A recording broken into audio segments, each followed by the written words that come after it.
Zombie Apocalypse.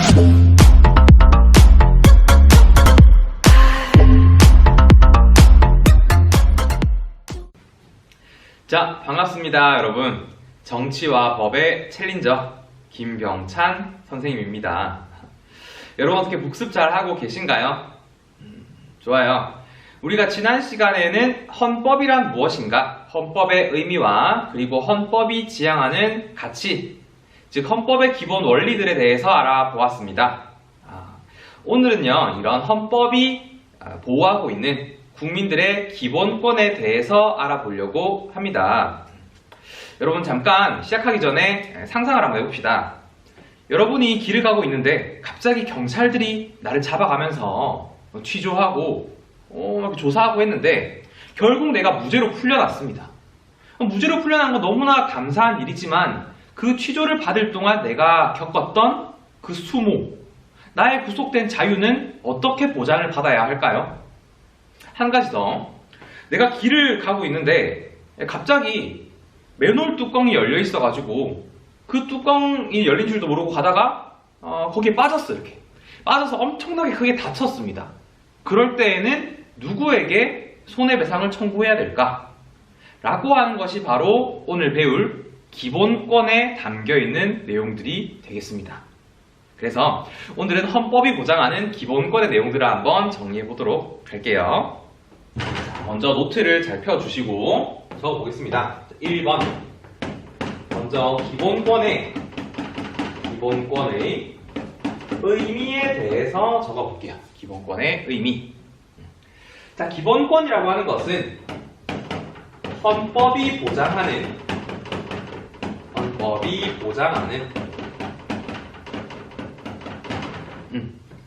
기본적인 권리,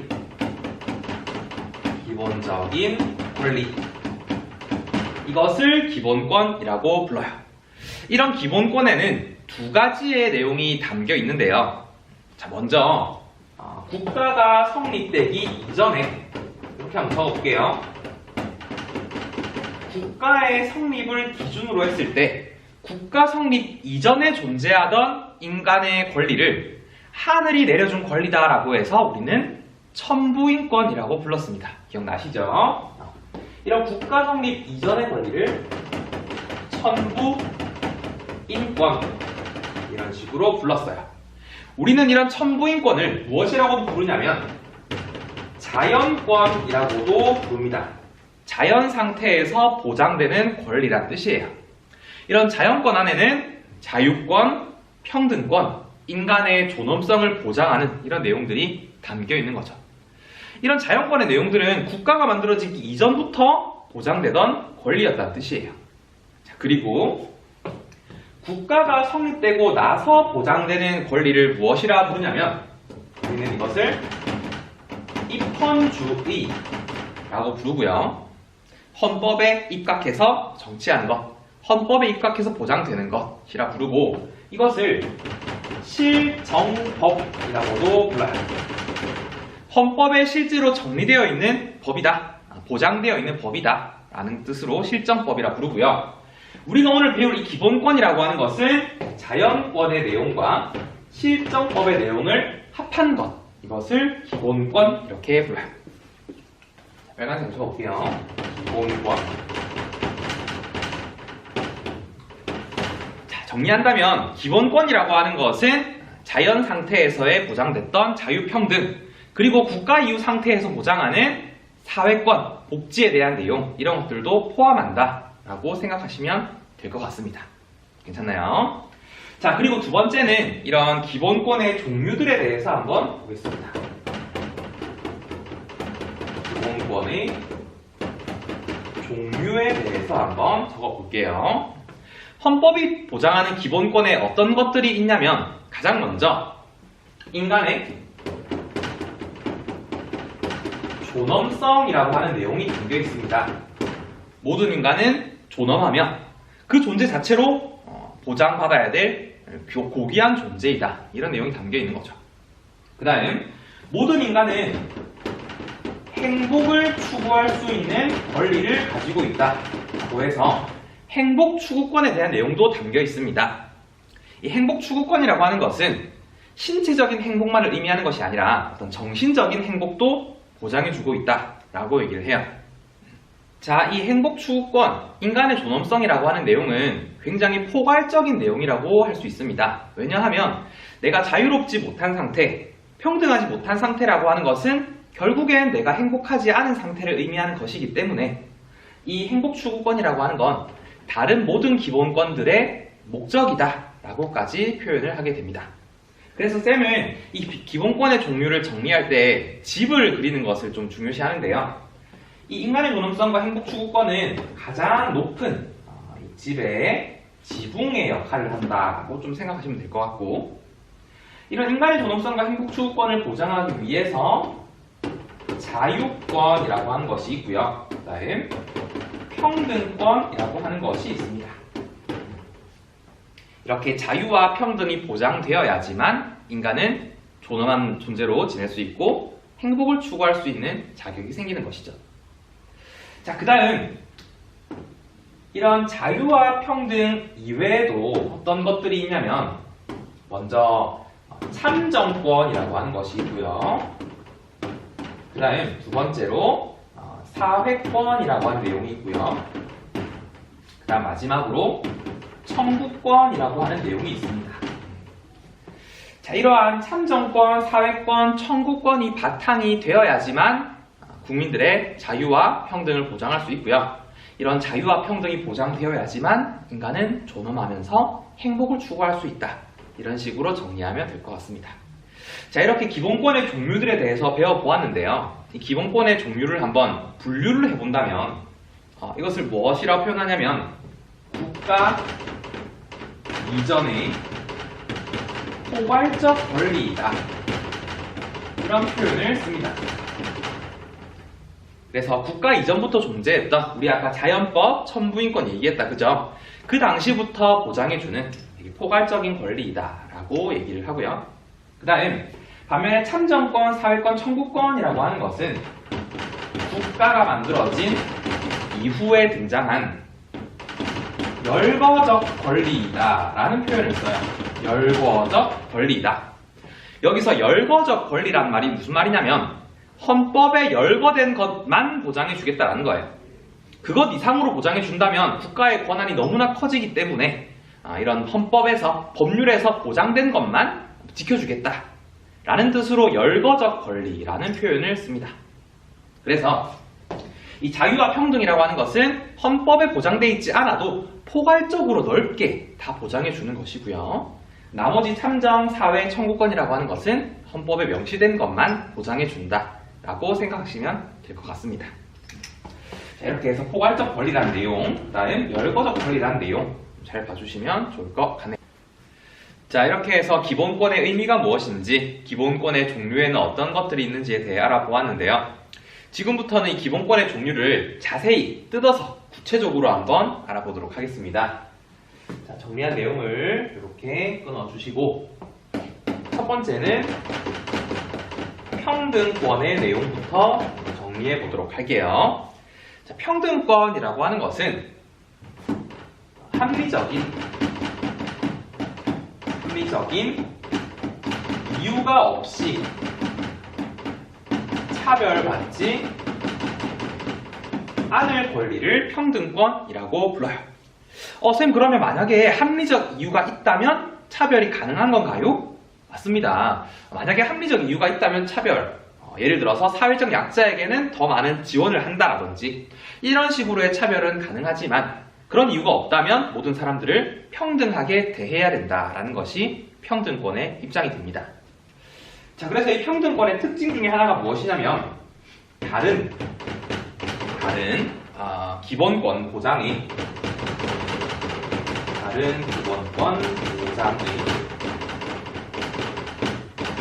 전제 조건이 된다.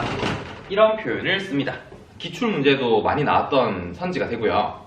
이게 무슨 말이냐면 만약에 평등하지 않게 다른 기본권들을 보장한다면, 예를 들어 어떤 사람에게만 자유를 보장해주고 어떤 사람에게는 자유를 보장해주지 않는다면 그것은 진정한 자유권을 보장해주는 수단이 되지 않기 때문에 평등권이 바탕이 되어야지만 다른 기본권들을 보장할 수 있다. 이런 식으로 얘기할 수 있을 것 같습니다. 자, 이런 평등이라고 하는 것은 크게 두 가지로 나뉘는데 우리 예전에 법의 이념에서 했던 것 한 번만 더 적어볼게요. 자, 이 평등이라고 하는 것은 먼저 형식적 평등이라고 하는 것이 있고요. 형식적 평등. 그 다음 실질적 평등이라고 하는 것이 있습니다. 자, 먼저 형식적 평등이 어떤 것이냐면 같은 것은 같게 대하자 라는 뜻이에요. 같은 것은 같게, 다른 것도 같게 대하자. 그래서 어떤 차이에 상관이 없이 모든 사람들을 다 똑같이 대하자 라는 것이 형식적 평등의 얘기가 됩니다. 대표적으로 어떤 방법이 있냐면 보통 선거가 이런 형식적 평등을 실현하는 방안이 돼요. 투표장에 갔을 때 성별이라든지 나이에 제한이 없이 모든 사람들을 다 똑같이 1인 1표로 대하는 것, 이것을 형식적 평등이라고 부릅니다. 반면에 실질적 평등이라고 하는 것은 다른 것은 다르게 대하자라고 주장하는 게 실질적 평등의 내용이에요. 그러니까 성별의 차이, 나이의 차이, 노약자 얘기하는 거죠. 인종의 차이, 이런 것들을 고려해서 다르게 대하자라는 게 실질적 평등의 주장이 됩니다. 예시로는 노약자를 우대하는 것, 이런 것이 실질적 평등을 실현하는 수단이 되겠죠. 이렇게만 보면 출발선이 다른 사람들에게 다르게 대해가지고 출발선을 동일하게 만들어주는 이런 실질적 평등이 굉장히 정의로운 것으로 보이지만 이런 실질적 평등은 역차별을 야기할 수 있다는 단점이 발생하기도 합니다. 실제로 이 실질적 평등을 주장했던 오바마 대통령 시기에 어떤 일이 있었냐면 대학교에서 신입생을 딱 한 명을 추가 선발을 하는데 백인 학생과 흑인 학생의 점수가 똑같은 거예요.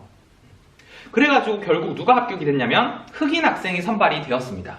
단순히 흑인이라는 인종적인 이유만으로요. 그래서 백인들 사이에서 난리가 났죠. 이것은 역차별이다.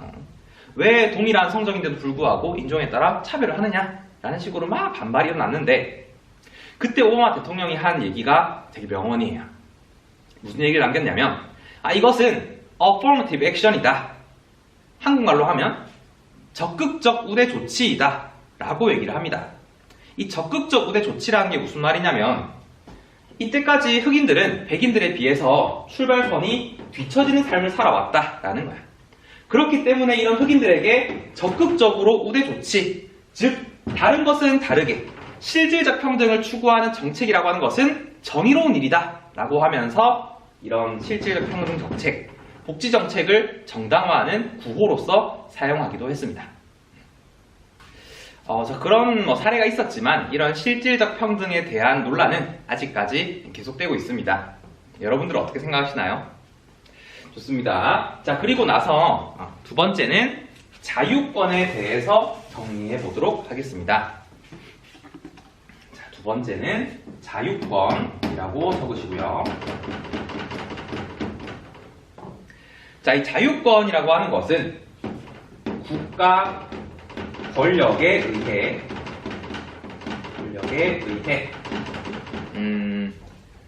간섭받거나 자유를 침해당하지 않을 권리, 이것을 자유권이라고 불러요.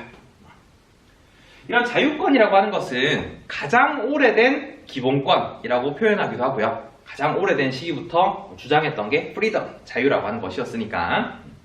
그 다음 이 자유권이라고 하는 것은 여기가 좀 중요한데 소극적이면서 방어적인 권리이다 라는 표현을 써요. 여기서 소극적이다 라는 게 무슨 말이냐면 국가가 이 개인들을 대할 때 소극적으로 대한다라는 거예요. 이 자유권이라고 하는 건 오히려 국가가 막 나서가지고 지켜줄게 해야 지켜지는 것이 아니라 좀 멀리서 대면대면하게 너 하고 싶은 대로 해 라는 식으로 소극적, 방어적으로 대했을 때 자유라는 것이 더 많이 보장되더라 라는 거예요. 그래서 이런 자유권은 소극적 권리이다. 누가? 국가가 소극적으로 대할 때 보장된다. 이렇게 생각하시면 이해가 될 것 같아요. 이런 자유권의 내용은 크게 세 가지가 있는데요. 첫 번째가 신체의 자유. 그 다음 두 번째가 정신의 자유. 그 다음 마지막으로 사회, 경제적 자유. 이렇게 세 가지가 있습니다.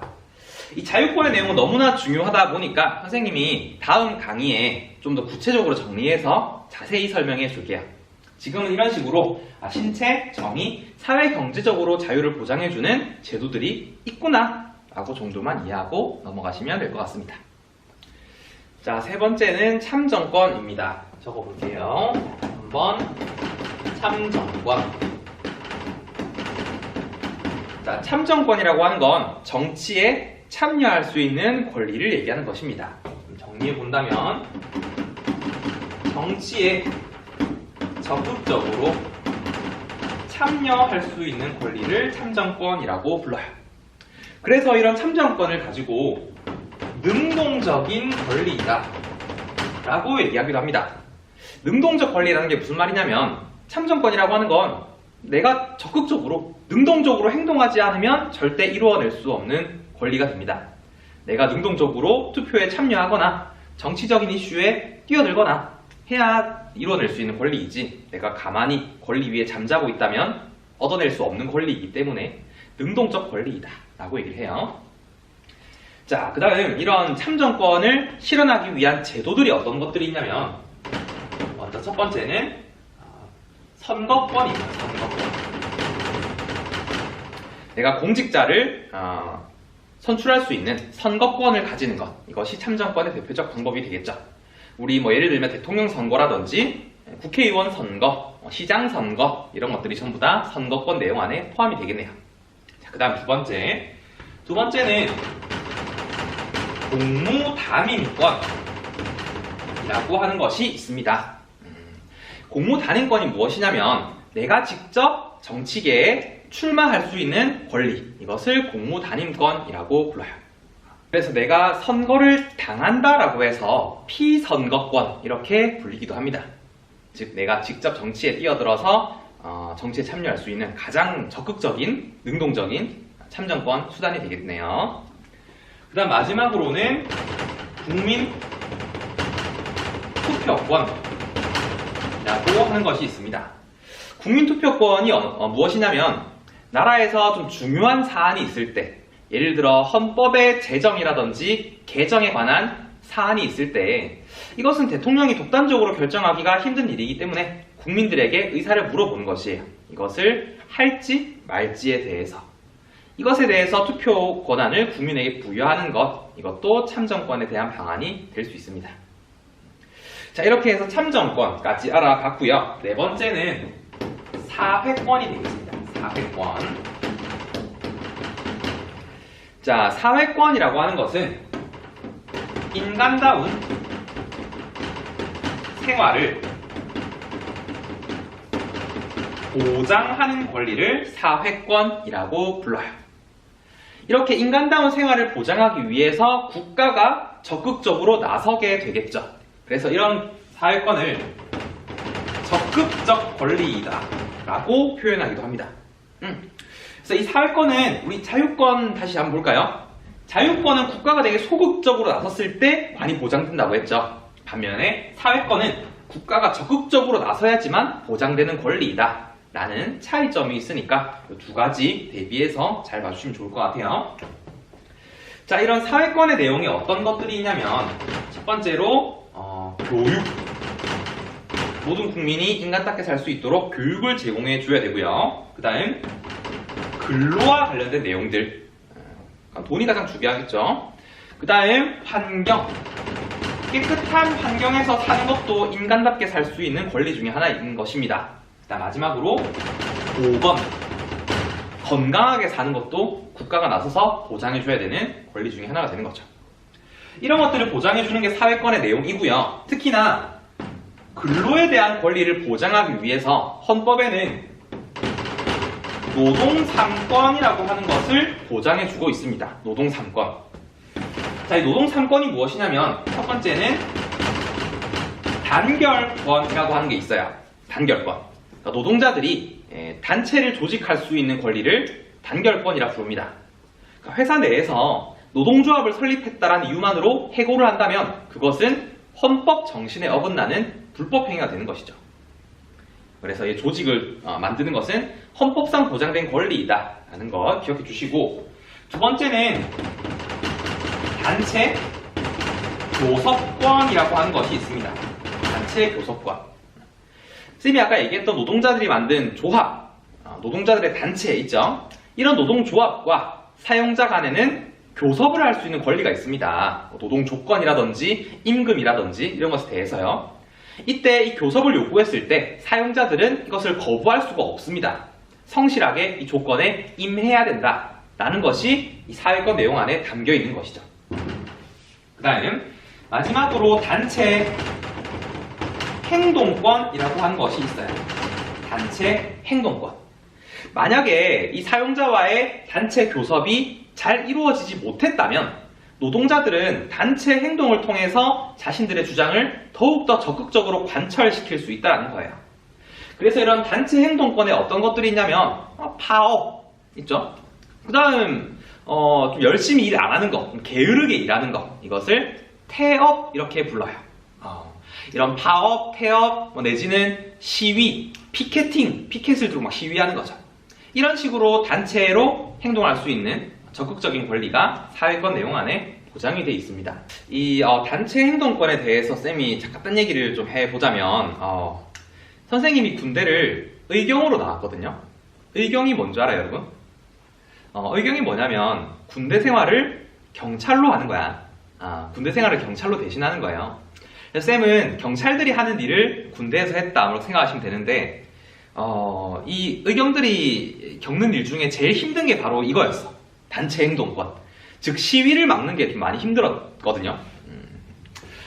시위를 하면 대부분 이런 거 생각하잖아. 막 최루탄을 던지고 막 화염병 던지고 경찰들이랑 막 이렇게 노동자들이랑 막 뒤엉켜서 싸우고 이런 걸 생각하시는데, 여러분 생각에 가장 격렬한 시위가 어떤 것 같아? 가장 격렬한 시위. 막 피가 터지고 막 난리 나는 전쟁 같은 그런 시위. 쌤이 경험했던 가장 격렬한 시위는 농민 시위예요. 농민 시위. 여러분 5월달이 되면 농민의 날이라고 해서 전국에 있는 농민들이 한 곳에 모여서 시위를 벌이는 날이 있어요. 그날은 정말 끔찍한 날인데 농민의 날에 어느 한 곳에 집결을 합니다. 그런 신고가 들어오면 전국에 있는 의경들도 그곳에 집결을 해요. 그래가지고 이제 딱 대치를 하고 전면전을 벌이는데 일단 농민 아저씨들의 가장 큰 무기가 뭐냐면 첫 번째 무기는 죽창이에요. 죽창을 뾰족하게 깎아가지고 이렇게 찌른단 말이야. 근데 그 정도는 의경도 막을 수 있어. 왜냐면 의경들은 방패를 가지고, 엄청 큰 방패를 가지고 앞에서 막거든요. 근데 농민 아저씨들이 어떻게 하냐면 이 죽창의 끝을 되게 잘게 갈라 막 여러 다발로 만들어요. 그렇게 해서 찌르면 의경들이 헬멧을 쓰고 있지만 그 헬멧 철창 사이로 그 대나무가 쫙 들어오잖아. 그래서 이렇게 다치는 경우가 되게 많았거든요. 근데 그 정도도 괜찮아요. 어떻게 하냐면 뒤에서 캡사이신 용액을 뿌려요. 이렇게. 그러면 그 농민 아저씨들이 눈이 따가지고 아이고 막 뒤로 물러나면서 후퇴를 한단 말이에요. 내 전쟁 같다, 그죠? 그렇게 막을 수 있는데, 그렇게 되면 이제 농민 아저씨들도 두 번째 무기를 가져가. 두 번째 무기가 뭐냐면 낫이에요. 낫을 들고 오는데, 낫을 그냥 이렇게 막 휘두르면 방패로 막으면 되거든.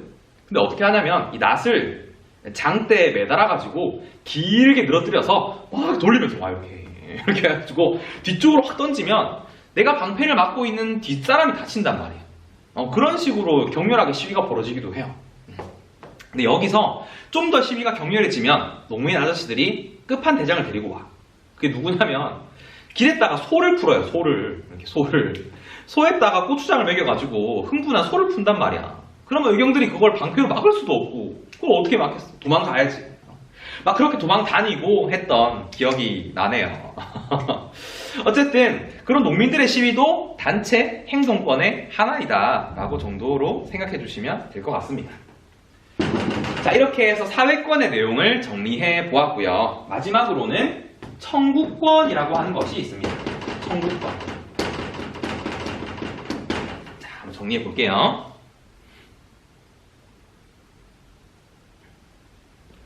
자, 청구권이라고 하는 것은 국가에 일정한 행동을 요구하는 권리를 청구권이라고 불러요. 내가 만약에 뭔가 피해를 당했다, 국가에게다가 무언가를 요구하는 것, 이것을 청구권이라고 부른다는 거죠. 이런 청구권은 다른 기본권을 보장하기 위한 수단적 권리다 라는 말을 써요. 내가 자유가 침해당했을 때 이런 청구권을 통해서 자유를 보장받을 수 있는 거니까 이런 청구권은 좀 수단적으로 사용된다 라고 생각해 주시면 될 것 같고, 국가에게 적극적으로 요구하는 권리이다 보니까 마찬가지로 적극적 권리이다 라는 표현도 씁니다. 괜찮아요? 자, 그 다음 이런 청구권의 대표적인 예시들에 대해서 몇 가지만 적어보자면, 지금부터 중요합니다. 첫 번째는 먼저 청원권이라고 하는 게 있습니다. 청원권. 내가 뭔가 국가에 의해서 피해를 받았을 때 이런 피해를 구제해 주세요 라고 국가에 요청할 수 있는 권리를 청원권이라고 불러요. 이 청원권이라고 하는 것은 항상 문서로서 국가에 요청을 해야 됐거든요. 과거에는.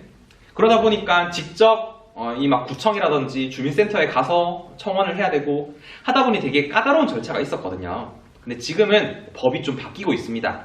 지금 국회에서 통과 중인데 문서뿐만이 아니라 온라인 상에서도 청원을 할 수 있는 법안이 통과되고 있습니다. 좀 더 국민들의 권리가 보장되고 있다는 거죠.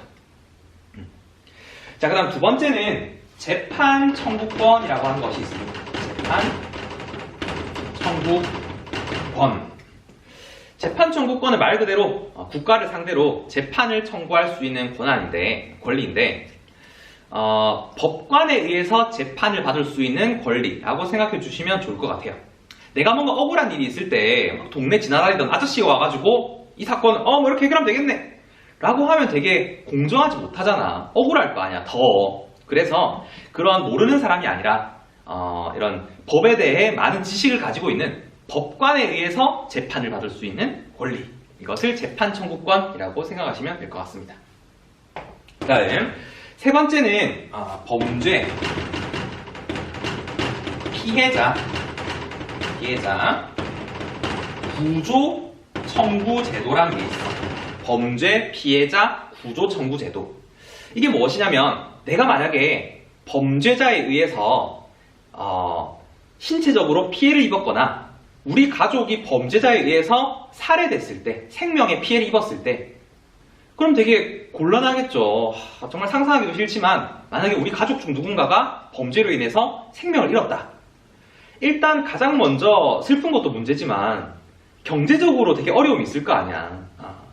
가족의 생계를 담당했던 부모님이 당하셨다라고 하면 그런 경제적인 어려움을 국가가 나서서 구조해 주겠다라는 것을 범죄 피해자 구조 청구 제도라고 부릅니다. 그 다음요. 네 번째는 형사 보상 제도라고 하는 것이 있어요. 형사 보상 제도. 형사 보상 제도가 무엇이냐면 내가 구속 상태에서 경찰서에 갇혀가지고 조사를 받았는데 무죄로 풀려났다. 그러면 그렇게 갇혀 있었을 동안에 벌 수 있었던 나의 돈, 임금 이런 것을 누가 보상해 줄 거냐라는 거지. 그것을 국가에게 청구할 수 있다라는 것이에요. 쌤이 한 가지 사례를 좀 준비해 왔는데 여러분 약촌 오거리 살인사건이라고 들어보셨습니까? 약촌 오거리 살인사건. 예전에 그것이 알고 싶다에서도 다룬 되게 대표적 사례인데 쌤이 간단히 설명을 해주자면 약촌 오거리라고 하는 길이 있었습니다. 그런 길이 있는데 여기에서 택시가 한 대 선 거야. 멈춰선 거야. 그때 이 택시가 안 움직이니까 이 길을 지나가던 15살의 15세의 최군이라고 하는 소년이 지나가다가 택시 안을 본 거야. 근데 택시 안에 사람이 죽어 있는 거예요. 칼에 무수히 많이 찔려가지고 죽어 있는 거야. 너무 무섭잖아. 그래가지고 경찰에 신고를 합니다. 사람이 죽어 있다라고. 그래가지고 경찰이 와서 막 수사를 하는데 아무리 찾아도 용의자가 안 보이는 거야. 그래서 경찰이 어떤 선택을 했냐면 안 되겠다. 이거 얘를 범인으로 만들자. 이렇게 된 거죠. 그래서 이 15세의 최군, 그 당시에 다방에 커피를 배달하고 있던 그 최군을 용의자로 지목하게 돼요. 오히려 목격자를 용의자로 만들어버린 거죠. 그래서 이 최군은 경찰의 강압적인 수사에 못 이겨서 허위 자백을 해요. 제가 했습니다 라는 식으로 너무 많이 힘들게 때리고 협박하고 하니까. 그래서 그런 허위 자백을 바탕으로 이 최군은 징역을 받게 됩니다. 징역을 얼마 선고받냐면 15년을 선고받아요. 너무 안타깝다, 그죠? 그래서 이 최군은 10년, 그 반성하는 모습 많이 보였다고 해서 결국은 10년을 살았는데 10년 동안 꽉 채워서 감옥에 지내다가 출소를 합니다. 그때 이 사건을 주의 깊게 본 형사가 한 명 있었어. 그 형사가 이거는 도저히 말이 안 되는데 라고 하면서 자기 혼자 수사를 이어나갔거든요. 그래서 결국 진범을 잡아냅니다. 이 형사가. 대단하죠, 그 사람. 진범을 잡아내고 난 뒤에 이 최군은 너무나 억울하잖아. 10년 동안 억울하게 옥살이를 한 거 아니야. 그래서 재심을 청구하게 됩니다. 이 재판을 다시 열어달라. 그래서 재심을 청구하고 진범이 밝혀졌으니까 최군은 무죄로 풀려나게 됩니다. 무죄로 풀려난 거 너무 다행이죠. 근데 그동안 그 10년 동안 겪었던 최군의 그 고통은 누가 보상해 줄 거야? 그것을 국가가 보상해 준다라는 거죠. 그게 바로 형사보상제도라고 하는 것입니다. 여러분 궁금하지 않아요? 최군이 얼마를 받았을지? 지금은 최군이 아니라 최씨겠네요. 아저씨니까. 아저씨가 얼마 받았게요? 이 아저씨는 형사보상제도를 통해서 총 8억 4천만 원을 받았다고 해요. 8억 4천만 원. 어떻게 생각해요, 여러분? 많은 것 같아요? 적은 것 같아요? 여러분 8억 4천만 원 받고 10년 동안 징역 살래요? 아니면 자유롭게 살래요? 라고 물어보면 대부분 사람들이 자유롭게 산다고 생각할 거야. 얼마나 고통스럽겠어, 10년 동안. 근데 더 대단한 건 이 최씨 아저씨는 8억 4천만 원 중에서 10%를 떼가지고 5%는 자기를 위해서 정말 노력해준 그 형사 아저씨 있지. 형사 아저씨한테 기부를 합니다. 고맙습니다 라는 식으로. 5%는. 그 다음 나머지 5%는 되게 대단한 게 다시는 자기와 같이 억울하게 옥살이를 하는 사람이 없도록 하기 위해서 사법구제기관에 기부를 해요. 5%를. 대단하지 않습니까? 이렇게 형사보상제도를 설명하기 위한 사례가 있고요. 선생님 추가로 한 개만 더 얘기해주면 이 최씨 아저씨가 자신을 재판했던 그 검사, 자신을 그 기소했던 검사, 그리고 수사를 허술하게 했던 경찰관을 상대로 민사소송까지 제기했거든요. 그 판결 결과가 며칠 전에 나왔어요. 그래서 그 검사와 형사가 최씨 아저씨한테 얼마를 배상하라라고 명령이 내려왔냐면 16억을 배상하라고 했대. 이 형사보상금액 8억 4천이랑 그 16억까지 받으신 거죠. 그치만 그 10년의 그 젊었던 시절은 누가 보상하겠어. 아무튼 그런 사건이 있었어요. 그게 바로 형사보상제도라고 하는 것이었어. 자, 마지막은 국가배상제도라고 하는 것이 있습니다. 국가배상제도라고 하는 것이 어떤 것이냐면 공무원의 불법적인 일을 통해서 개인이 피해를 입었을 때 그것에 대한 손해배상을 국가에 청구할 수 있는 것, 이것을 국가배상제도라고 불러요. 예를 들어 어떤 것이 있냐면 쌤이 수업 처음에 얘기했던 거, 공무원이 맨홀 뚜껑을 관리를 잘했어야 됐는데 이걸 되게 소홀히 관리한 거야. 그래서 맨홀 뚜껑이 열린 채로 퇴근을 해버렸네. 사람들이 지나가다가 맨홀 뚜껑이 열린 줄 모르고 밟다가 슝 떨어졌어. 엄청 크게 다치겠죠. 그렇게 다쳤을 때 피해 금액을 국가를 상대로 청구할 수 있다는 거야. 이것을 국가배상제도라 불러요. 자, 이렇게 해서 청구권의 내용까지 알아보았고 오늘은 기본권의 어떤 종류 5가지에 대해서 정리를 해보았습니다. 여러분은 알게 모르게 헌법에서 보장받는 많은 권리들을 누리고 있는 가장 소중한 존재라는 점을 항상 기억해 주시고 선생님에게도 여러분은 정말 소중한 존재입니다. 복습 잘 해주시고요. 그럼 다음 강의에 또 만나도록 하겠습니다. 안녕!